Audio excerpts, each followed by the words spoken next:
20 unbeaten. Cali Condors have already won their first 2 matches. They lead the table with 8 points. But this is interesting because we have a rematch of what we saw in match number 2. Annie Lazor won that one.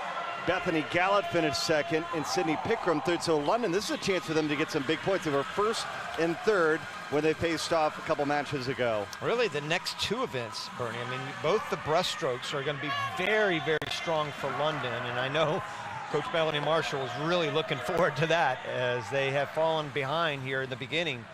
LA has come out on fire in the wins, but boy, this is where London will be very, very tough. 1-2 punch with Lazor and Pickrim. But the question is, Sakito Shimitsu, she's going to be out on lane number 7. She would have been second in that battle had she swam. She went 2:19.17, so she certainly has the power to try to challenge Annie Lazor in this event.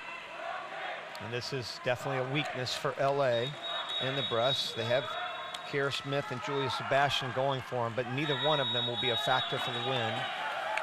There's Annie Lazor right there, and you've seen what she's been able to do in this event. Just been on fire.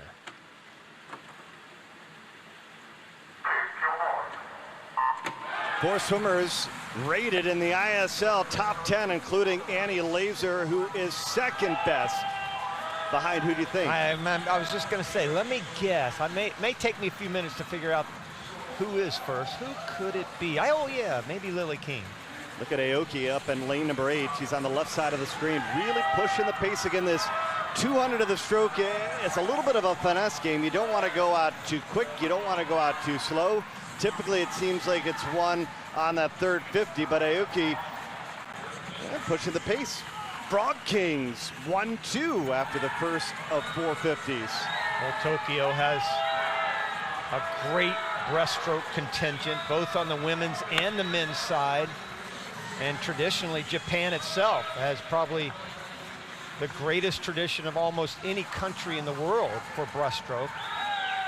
Well, you know Kitajima wants to build a team where he can win the breaststroke, right? I was just getting ready to say, Kosuke Kitajima, the greatest breaststroker in history, perhaps, wants to have those breaststrokers, and they are 1-2 right now and dead even, 107.1 for both of them. Aoki, Shimitsu adding 7 and 8, but here comes Annie Lazor starting to get into the mix, trying to win the 200 breaststroke for the 3rd time in her career.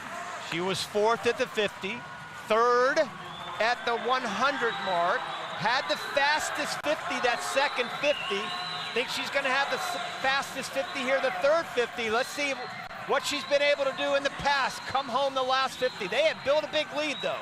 Shimizu ahead of Lazor by over a half second. Aoki currently 3rd. We go down the stretch for the final 50.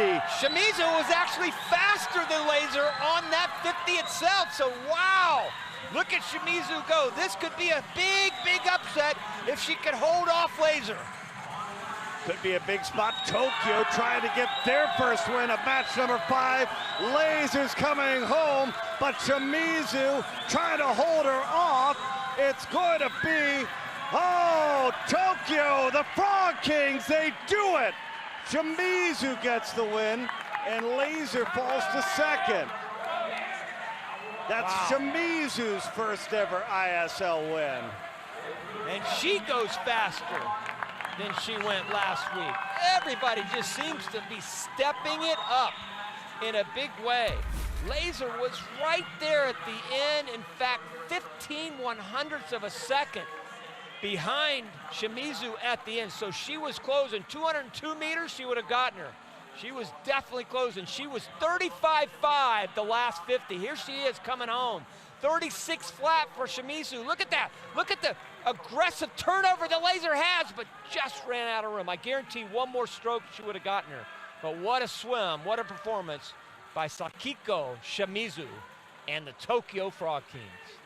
And look at how big this is for Tokyo. They only trail the current by 3 points after they pick up 13.